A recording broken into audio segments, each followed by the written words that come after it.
Hi around welcome to our channel. ఇవాళ ఈ వీడియోలో ఇప్పుడిప్పుడే వస్తున్న మరో బ్రేకింగ్ న్యూస్ గురించి తెలుసుకోబోతున్నాం. కొత్త నెల ప్రారంభంతోనే ఎల్పిజి సిలిండర్ ధరల కొత్త రేట్లు వచ్చేసాయి.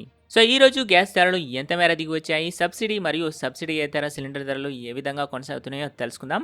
సో మీ దగ్గర హెచ్పి, ఇండియన్, భారత్ ఏ గ్యాస్ ఉంది అనేది కింద కామెంట్ సెక్షన్లో కామెంట్ చేయండి.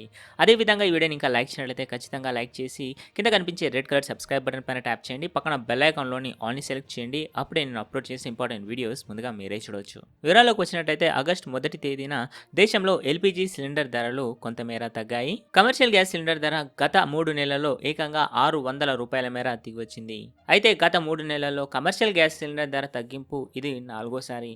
ఇంతకుముందు సిలిండర్ను 2012కు విక్రయించేవారు. జూన్లో 378, జూలైలో 198. అదేవిధంగా ఈరోజు ₹36 మేర తగ్గిన కమర్షియల్ గ్యాస్ సిలిండర్ ధర. దీంతో గత 3 నెలల్లో దాదాపు ₹600 మేర దిగివచ్చిన కమర్షియల్ గ్యాస్ సిలిండర్ ధర. దీంతో నేటి నుంచి 1976కి కమర్షియల్ గ్యాస్ సిలిండర్ ధర లభించనుంది. అయితే డొమెస్టిక్ సిలిండర్ ధరలో మాత్రం ఎలాంటి మార్పులు కంపెనీలు ప్రకటించలేదు.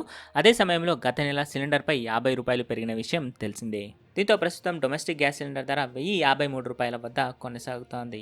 ఇది వాల్టి వీడియోని లైక్ చేయనట్లయితే వెంటనే లైక్ చేయండి. ఇలా డైలీ అప్డేట్స్కి మన ఛానల్ని సబ్స్క్రైబ్ చేయండి. Thank you so much for watching this video.